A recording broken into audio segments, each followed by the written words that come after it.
Hello everyone મિત્રો, જય દ્વારકાધીશ, જય શ્રી કૃષ્ણ મિત્રો આજે આપણે આ વિડીયોમાં જોવાનું છે કે આપણે ફિબોનાચીનો યુઝ કઈ રીતના કરી શકીએ. ઓકે, સ્ટ્રક્ચર માર્કિંગ કઈ રીતના કરવું એ તો મેં તમને આગળના વિડીયોમાં સમજાવી દીધું છે. હવે ખાલી તમારે એ જોવાનું છે કે ફિબોનાચીનો યુઝ કઈ રીતના કરવું છે. આ આખો વિડીયો આપણો ખાલી ફિબોનાચી બેઝ રહેવાનો છે. ઓકે મિત્રો, આ છે ફોરેક્સ લર્નિંગ સિરીઝનો પાર્ટ. ઓકે, તમે જો જોઈન ના થયા હોય તો તમે આગળના પાર્ટ જોઈ શકો છો. ત્યાંથી તમે સ્ટ્રક્ચર માર્કિંગ કરતા શીખી શકો છો. જો તમને સ્ટ્રક્ચર માર્કિંગ આવડી જશે પછી તમને ઇઝી લાગશે ક્યાંથી એન્ટ્રી લેવી, કઈ રીતના કરવું. હું તમને બધું આ વિડીયોમાં કહેવાનું છું. ફિબોનાચીનો યુઝ કઈ રીતના કરવો અને એન્ટ્રી ક્યાંથી લેવી. ઓકે મિત્રો, જો તમે નવા હોય ને આપણી ચેનલને લાઈક સબસ્ક્રાઇબ ન કરી હોય તો તમે કરી નાખજો, જેથી તમે આ લર્નિંગ સિરીઝનો તમે પાર્ટ બની શકો છો. ઓકે, હવે મિત્રો વાત આવે કે આપણે ફિબોનાચીનો યુઝ કઈ રીતના કરવો. ઓકે, સૌથી પહેલા મેં તમને શીખવાડ્યું એમ સ્ટ્રક્ચર માર્કિંગ કરવાનું. આ એક માર્કેટનો પોઈન્ટ છે કે જ્યાંથી આપણે સ્ટ્રક્ચર માર્કિંગ કરીશું. ઓકે, હવે આપણે 2 કેન્ડલ રિટ્રેસમેન્ટ ક્યાં છે? અહીંયા છે.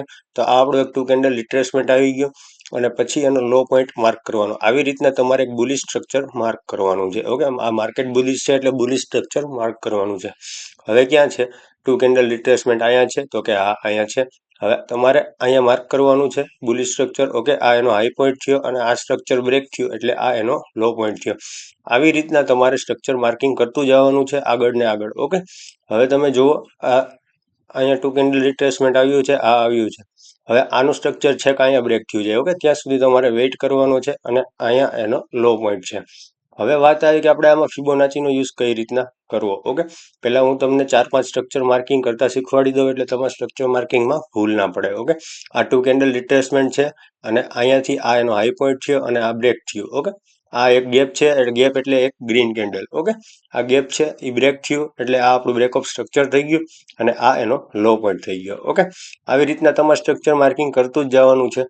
જો અહીંયા પણ એક બુલિશ સ્ટ્રક્ચર છે. ઓકે, હવે આપણે આમાં ફિબોનાચી કઈ રીતના મારશું એ હું તમને સમજાવી દઉં છું. ઓકે, હવે માની લો કે આપણા 4-5 બ્રેકઅપ સ્ટ્રક્ચર છે. ઓકે, હવે તમારે શું કરવાનું છે કે માની લો માર્કેટ બુલિશ છે તો આપણે ફિબોનાચી નીચેથી ઉપર મારવાની હોય છે. ઓકે, હવે તમે જુઓ, આ આપણું પહેલું સ્ટ્રક્ચર છે, આ એનો લો પોઈન્ટ છે. ઓકે, હવે લો પોઈન્ટથી બીજા સ્ટ્રક્ચરના હાઈ પોઈન્ટ સુધી તમારે ફિબો મારવાની છે. એટલે કે અહીંયાથી તમારે અહીંયા સુધીની ફિબો મારવાની છે.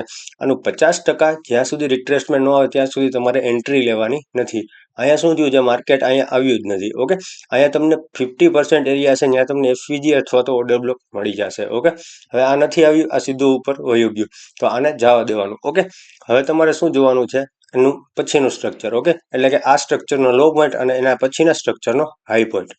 હવે તમે જુઓ, આ લો પોઈન્ટ થયો અને આ હાઈ પોઈન્ટ થયો, થઈ ગયો.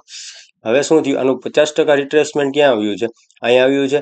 હવે અહીંયાથી તમારે એક બુલિશ કેન્ડલનો વેઇટ કરવાનો છે, જે ઝોનની બહાર નીકળવી હોય. ઓકે, ઝોનની બહાર નીકળે એવી બુલિશ કેન્ડલનો વેઇટ કરવાનો છે અને પછી તમારે એન્ટ્રી લેવાની છે. જુઓ, અહીંયાથી તમે એન્ટ્રી લીધી હોય. ઓકે, અને શું થયું ને આ ઝોનની નીચેનો એસએલ રાખવાનો. ઓકે, 70 પીપ આસપાસનો એસએલ બને છે અને ટાર્ગેટ તમારા આ પ્રીમિયમ ઝોન સુધીનો રાખી શકો છો. જુઓ, અહીંયા તમારો ટાર્ગેટ હિટ થઈ ગયો છે, ઇઝીલી તમને 1/3 મળી ગયું છે. ઓકે, હવે શું થયું, હવે આપણે જોઈએ એના પછીનું સ્ટ્રક્ચર. ઓકે, આપણે કઈ રીતના ફીબો યુઝ કરવી એ હું તમને શીખવાડું છું. આવી જ રીતના ફીબો મારતી જવાની અને ટ્રેડ લેતું જવાનું. જો આ એનો લો પોઈન્ટ થયો અને આ એનો હાઈ પોઈન્ટ થયો. આનું 50% રિટ્રેસમેન્ટ ક્યાં આવ્યું છે? અહીંયા આવ્યું છે, સીધું ટેપ થયું છે. હવે તમારે તમે અહીંયા એક બુલિશ કેન્ડલનો વેઇટ કરશો તો અહીંયા ક્યાંકથી તમારો ટ્રેડ બનશે. ઓકે, અને આ ઝોનની નીચેનો એસએલ આ બહુ મોટો એસએલ બની જાય છે. મોટો એસએલ બને તો શું કરવાનું, ક્વોન્ટિટી ઓછી રાખવાની. ભલે 0.01 જ લેવો પડે પણ ક્વોન્ટિટી ઓછી રાખવાની. ઓકે, જેથી તમને જાજો લોસ ન થાય અને પ્રોફિટ થાય તો સારો એવો થાય. ઓકે, આમાં તમે જોઈ લો ઇઝીલી તમને કેટલું મળી ગયું છે. આ પ્રીમિયમ ઝોન સુધીનો તમે ટાર્ગેટ રાખો અને ટ્રેલ કરતા જાઓ તો પણ તમને 1000 પીપ આજુબાજુ મોમેન્ટમ જોવા મળી ગયું છે. ઓકે, હવે શું કરવાનું છે, હવે તમે જુઓ, આ સ્ટ્રક્ચરનો લો પોઈન્ટ આ થયો અને એના આગળના સ્ટ્રક્ચરનો હાઈ પોઈન્ટ આ થયો. ઓકે, એટલે આ લો પોઈન્ટથી આ હાઈ પોઈન્ટ સુધીનું તમારે મારવાનું છે. જો અહીંયા 50% રિટ્રેસમેન્ટ આવ્યું નથી. ઓકે, એટલે આ આપણે ટ્રેડ કરવાનો નહીં. સમજાઈ ગયું? આવી જ રીતના મિત્રો માર્કેટમાં તમારે કરતું જવાનું છે. ઓકે, અહીંયા હવે આપણને 2 કેન્ડલ રિટ્રેસમેન્ટ મળી ગયું છે. ઓકે, અહીંયા બ્રેક થયું છે. ઓકે, હવે આ છે માર્કેટનો લો પોઈન્ટ. ઓકે, આ માર્કેટનો લો પોઈન્ટ છે. રાઈટ, હવે શું જોવાનું છે, અહીંયાથી તમારે ફીબો મારવાની છે. ક્યાં સુધી મારવાની છે? છેક અહીંયા સુધી. સોરી, અહીંયાથી નથી મારવાની, અહીંયાથી મારવાની છે. અહીંયાથી તમારે ફીબો મારવાની છે અહીંયા સુધી. ઓકે, આનું 50% રિટ્રેસમેન્ટ આવે પછી તમારે ટ્રેડ કરવાનો છે. અહીંયા જો કન્સોલિડેશનમાં ફસાઈ ગયું છે માર્કેટ, અહીંયા તમારો એકાદો એસએલ જશે. ઓકે, નો ડાઉટ એકાદો એસએલ જશે. માની લો કે માર્કેટે આ સ્ટ્રક્ચર બ્રેક કર્યું, 50% રિટ્રેસમેન્ટ સુધી આવ્યું. ઓકે, અહીંયા જ આવી ગયું. આ તમે ગ્રીન કેન્ડલનો વેઇટ કર્યો, અહીંયા તમને એસએલ મોટો આવ્યો હોય. ઓકે, પણ એની સામે તમને આગળમાં તમને પ્રોફિટ મળી ગયો છે. ઓકે, હવે તમે જુઓ આમાં પણ તમને ઓલમોસ્ટ ટાર્ગેટ મળી ગયો છે. જો તમે આ ગ્રીન કેન્ડલ લીધી હોય તો તમને 1/1 તો ઇઝીલી મળી ગયું હોય છે. ઓકે, 1/1 મળે એટલે રિસ્ક ફ્રી કરી દેવાનો છે. ઓકે, આ તમારો ટ્રેડ રિસ્ક ફ્રી જશે. હવે તમારે જોવાનું છે 2 કેન્ડલ રિટ્રેસમેન્ટ ક્યાં આવ્યું છે. ઓકે, અહીંયા તમે માની લો કે 2 કેન્ડલ રિટ્રેસમેન્ટ આવ્યું છે. કઈ રીતના સ્ટ્રક્ચર માર્કિંગ કરવું એ આપણે આગળના વિડીયોમાં છે. અહીંયા શું થયું છે, માર્કેટે નીચેનો લો પોઈન્ટ બ્રેક કરી નાખ્યો છે. ઓકે, લો પોઈન્ટ બ્રેક કરી નાખ્યો છે, પણ પછી શું થયું, બીજા દિવસે માર્કેટે ગેપ અપ આપી દીધું છે. એટલે આપણે પાછું અહીંયાથી બુલિશ સ્ટ્રક્ચર માર્ક કરવાનું થાય, કારણ કે માર્કેટનું ગેપ અપ જ એવડું મોટું છે કે માર્કેટ 52 વીક હાઈ ઉપરથી ઓપન થયું હતું. ઓકે, હવે શું થયું કે અહીંયા તમારે આને માર્કિંગ કરવા માટેનો માર્ક કરી દેવાનો છે પોઈન્ટ. ઓકે, હવે અહીંયા તમે જુઓ અહીંયા શું થયું છે, આ માર્કેટે સ્ટ્રક્ચર બ્રેક કરી નાખ્યું છે. ઓકે, આ ગેપ અપ આપ્યું, માર્કેટે સ્ટ્રક્ચર બ્રેક કરી નાખ્યું છે. રાઈટ, હવે આનો લો પોઈન્ટ ક્યાં થાય, આનો લો પોઈન્ટ થાય અહીંયા ક્યાંક. ઓકે, આનો લો પોઈન્ટ આ થયો. હવે આપણે એની આગળનું સ્ટ્રક્ચર પણ એક જોવાનું છે. ઓકે, બે સ્ટ્રક્ચર બનવા દેવાના છે માર્કેટમાં. ગમે ત્યારે તમે જ્યારે ફીબો યુઝ કરતા હોય ત્યારે બે સ્ટ્રક્ચર બનવા દેવાના છે. આ માર્કેટનો લો પોઈન્ટ થયો, આ લો પોઈન્ટ થયો. હવે આ લો પોઈન્ટ અને એની આગળના સ્ટ્રક્ચરના હાઈ પોઈન્ટ સુધીનો તમારે ફીબો મારવાનું છે. જો અહીંયા 50% રિટ્રેસમેન્ટ આવ્યું જ નથી, માર્કેટ એમને ઉપર વયું ગયું છે. ઓકે, હવે શું થયું, માર્કેટમાં પાછું 2 કેન્ડલ રિટ્રેસમેન્ટ ક્યાં આવ્યું છે, અહીંયા આવ્યું છે. રાઈટ, આ માર્કેટનું 2 કેન્ડલ રિટ્રેસમેન્ટ છે. આ માર્કેટનો લો પોઈન્ટ છે.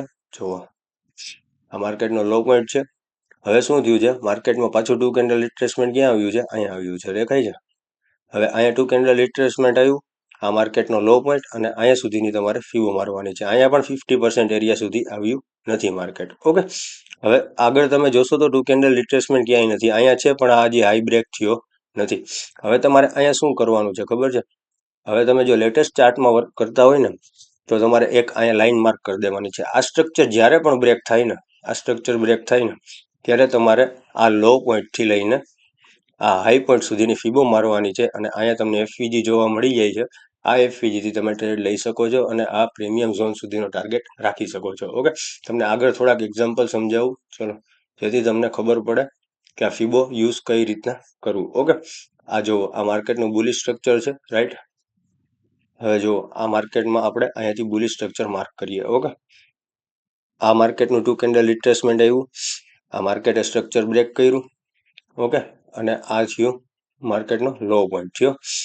હવે પાછું માર્કેટે અહીંયા શું કર્યું છે, 2 કેન્ડલ રિટ્રેસમેન્ટ આપીને સ્ટ્રક્ચર બ્રેક કર્યું છે. ઓકે, હવે આવી સિચ્યુએશનમાં શું કરવાનું છે, તમારે અહીંયાથી લઈને અહીંયા સુધીનો માર્ક કર્યો તમે, અને 50% રિટ્રેસમેન્ટ આવ્યું, પછી થોડુંક એવું મોમેન્ટમ આપ્યું અને પછી માર્કેટ પાછું ફોલ થઈ ગયું. ઓકે, અહીંયા તમારો એસએલ ગયો હશે પણ સાવ નાનો એવો જ એસએલ ગયો હશે. ઓકે, કારણ કે ફીબો નાની જ છે, 50 પીપ આસપાસનો એસએલ ગયો હશે. ઓકે, હવે પાછું શું કરવાનું છે, પાછું તમારે અપસાઇડનું સ્ટ્રક્ચર માર્ક કરવાનું છે. ઓકે, હવે તમે જુઓ અહીંયા અપસાઇડનું સ્ટ્રક્ચર ક્યાં બને છે, અહીંયા બને છે. આ માર્કેટનો હાઈ પોઈન્ટ થયો, આ માર્કેટે સ્ટ્રક્ચર બ્રેક કર્યું, પાછું માર્કેટનો લો પોઈન્ટ થયો, એટલે પાછું તમારે અહીંયાથી લઈને અહીંયા સુધીનો ફીબો મારી શકો છો. આનું સ્ટ્રક્ચર અહીંયા બ્રેક થયું છે, અને 50% રિટ્રેસમેન્ટ સુધી લઈ શકો છો. પણ તમારે એ વસ્તુ ધ્યાન રાખવાની છે કે આ રિટ્રેસમેન્ટ ક્યારે આવે છે. ઓકે, અહીંયાથી તાત્કાલિક આવે છે તો જ ટ્રેડ કરવાનો છે. જો પછી ઉપર નવું સ્ટ્રક્ચર બનાવી નાખે તો તમારે આ સ્ટ્રક્ચરના લોથી લઈને અહીંયા માર્કિંગ કરવાનું છે. ઓકે, તો મિત્રો લેટેસ્ટ સ્ટ્રક્ચર બને છે એમાં જ તમારે ફીબોનો યુઝ કરવાનો છે. આની એક્યુરેસી તમને સારામાં સારી 70% આસપાસ મળી જશે. ઓકે, તમે ટ્રાય કરી શકો છો. સેલિંગમાં પણ સેમ એમ જ કરવાનું છે, 50% રિટ્રેસમેન્ટનો વેઇટ કરવાનો છે. જ્યાં સુધી 50% રિટ્રેસમેન્ટ ન આવે ત્યાં સુધી તમારે ટ્રેડ કરવાનો. 50% રિટ્રેસમેન્ટનો તમારે વેઇટ કરવો જ જોશે. ત્યાં જ તમારું સેટઅપ બનશે અને ત્યાંથી જ તમે ટ્રેડિંગ કરી શકશો, ટ્રેડ પાડી શકશો. ઓકે, કે જ્યાંથી માર્કેટ ડિસ્કાઉન્ટ ઝોનમાંથી પ્રીમિયમ ઝોનમાં જઈ શકે છે. ઓકે, ત્યાંથી તમે એટલું પ્રિડિક્ટ કરી શકો કે માર્કેટ ડિસ્કાઉન્ટ ઝોનમાંથી પ્રીમિયમ ઝોનમાં જઈ શકે છે. ત્યાં આપણો બેસ્ટ પ્લેસ બને ટ્રેડ કરવાનો. ઓકે, જ્યાં રિસ્ક આપણે લઈ શકીએ છીએ. હવે વાત આવી કે માર્કેટમાં લોટ સાઇઝ કઈ રીતના નક્કી કરવી. હવે માની લો કે તમારી પાસે $100 છે. ઓકે, શું છે, ક્યારે આપણે કેવડી લોટ સાઇઝ રાખવી એનું કેલ્ક્યુલેશન કહી દો. માની લો કે તમારી પાસે $100 છે. હવે $100 છે તો તમારે મિનિમમ રિસ્ક કેટલાનું લેવાનું છે? 5%, એટલે તમે $5 લઈ શકો છો. $5 એટલે 50 પીપ થાય. ઓકે, કેટલા થાય? $5 એટલે 50 પીપ થાય. 50 પીપ. આમાં તમારે રિસ્ક કેટલાનું લેવાનું છે અહીં લખી દઉં. ચલો, રિસ્ક 5 USD. ઓકે, 5 USD નું તમે રિસ્ક લેશો. આમાં જુઓ, આમાં 5 USD નું તમે રિસ્ક લેશો. હવે તમારે જુઓ આમાં કેવું થશે કે તમારે ક્વોન્ટિટી તમારે 0.02 રાખી શકો અથવા તો 0.01 રાખી શકો, કારણ કે તમારી પાસે 100 USD છે. ઓકે, હવે 0.02 રાખશો, 0.02 રાખશો તો તમારે એસએલ બનાવવાનો છે 25 પીપનો.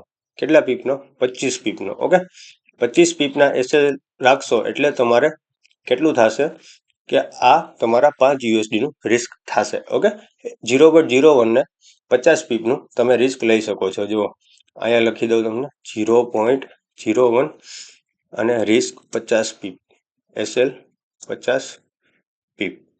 આ 50 પીપનો તમારો એસએલ. ઓકે, જો હવે તમારે એસએલ મોટો બનતો હોય એટલે 50 પીપ આસપાસ બનતો હોય તો તમે 0.01 લોટ લઈ શકો છો. ઓકે, અને જો એસએલ નાનો બનતો હોય તો તમે 0.02 લોટ લઈ શકો છો. પણ હું પ્રિફર કરું છું કે તમે $200 થી એકાઉન્ટ સ્ટાર્ટ કરો અને 0.02 થી તમે લ્યો, કારણ કે રિસ્ક ફ્રી કરવાનું મેં તમને રિસ્ક મેનેજમેન્ટ એક વિડીયોમાં કહી દીધું છે કે આપણે કેટલા 25 પીપનો એસએલ છે તો આપણને 25 પીપ મળે તો આપણે 0.01 બુક કરી લેવાનો છે. એટલે આપણો જે મેઇન એસએલ છે આપણા સેટઅપ મુજબનો, એ એસએલ આપણે ડ્રેગ કરવો ન પડે, કોસ્ટ ટુ કોસ્ટ ના કરવો પડે. ઓકે, એટલે આપણાથી સેટઅપ પૂરેપૂરું ફોલો થાય. તો આવી રીતના મિત્રો લોટ સાઇઝ નક્કી કરવાની છે તમારે. એટલે તમારે કઈ રીતના ટ્રેડ કરવું એ બધું તમારે પ્રોપર રિસ્ક મેનેજમેન્ટ સાથે કરવું પડશે. ઓકે, ત્યારે જ તમે માર્કેટ સામે ટક્કર આપી શકશો, કારણ કે માર્કેટ છે ને આખું ઇમોશન્સનો ગેમ છે. ઓકે, જો તમારા ઇમોશન્સ હાવી થઈ જશે તમારી ઉપર તો પછી કાંઈ નહીં થાય. ઓકે, ઇમોશન્સ એકવાર હાવી થઈ ગયા એટલે પૂરું, પછી તમારું એકાઉન્ટ વાઇપ આઉટ થઈ જશે. ઓકે, એટલે આપણે એકાઉન્ટ વાઇપ આઉટ નથી કરવાનું, પ્રોપર રિસ્ક મેનેજમેન્ટ સાથે ટ્રેડિંગ કરવાનું છે. ઓકે મિત્રો, જો તમને આ વિડીયો કેવો લાગ્યો મને જરાક કોમેન્ટ સેક્શનમાં એક નાની એવી કોમેન્ટ કરતા જાજો. ઓકે, જેથી મોટિવેશન મળે અને થોડુંક વિડીયો બનાવવાનો આમ અંદરથી ઉત્સાહ જાગે. ઓકે, મળીએ નેક્સ્ટ વિડીયોમાં. જય દ્વારકાધીશ, જય શ્રી કૃષ્ણ મિત્રો.